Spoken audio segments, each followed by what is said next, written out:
Xəbər verdiyimiz kimi, Prezident İlham Əliyev icra başçılarının yerdəyişməsi ilə bağlı sərəncamlar imzalayıb. Yeni təyinatlar yerli idarə etmədə səmərəliliyin artırılması və islahatların davamı kimi qiymətləndirilir. Lakin bu dəyişikliklərin korrupsiya, dəstəbazlıq və rüşvət kimi köklü problemlərin aradan qaldırılmasına təsiri müzakirə edilir. İcra başçılarının yerdəyişməsi gələcək üçün nə vəd edir? Bölgə TV xəbər verir ki, Qlobal İnfoaza danışan deputat Arzuxan Əlizadə deyib ki, Prezident ənənəyə uyğun olaraq yeni təyin olunan icra başçılarını qəbul etdi və onlara əsas vəzifələrinin xalqa xidmət etməkdən ibarət olduğunu bir daha xatırlatdı. O çıxışı zamanı qeyd etdi ki, bəzi hallarda neqativ hadisələr, kənar müdaxilələr və vəzifəli şəxslərin qanunsuz tələbləri ilə qarşılaşmaq mümkündür. Lakin belə halların qarşısı qəti şəkildə alınmalıdır. Dövlət başçısı hər bir icra başçısına tapşırdı ki, fəaliyyətlərində qanunvericiliyə riayət etsinlər, vətəndaşlarla düzgün ünsiyyət qursunlar və əsas məqsədləri kimi vətəndaş məmnunluğunun təmin edilməsini ön planda saxlasınlar.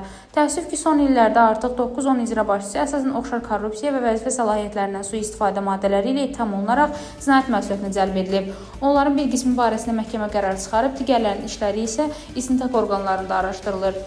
Bu fakt bir daha göstərir ki, hər bir dövlət məmuru, xüsusilə prezidentin şəxsən təyin etdiyi və onunla birbaşa görüşən icra başçıları verilən etimadı doğrultmalı, vəzifələrin icrası məsuliyyətlə yanaşmalıdırlar. Onlar öz bilik və bacarıqlarını cəmiyyətin rifahına yönəltməli, insanlarla davranış qaydalarına əməl etməlidirlər.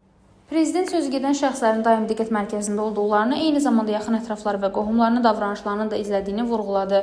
Deputat qeyd edib ki, insan faktoru nəzərə alınmaqla gələcəkdə də korrupsiya, rüşvət və digər neqativ halların baş vermə ehtimalı tam istisna edilmir.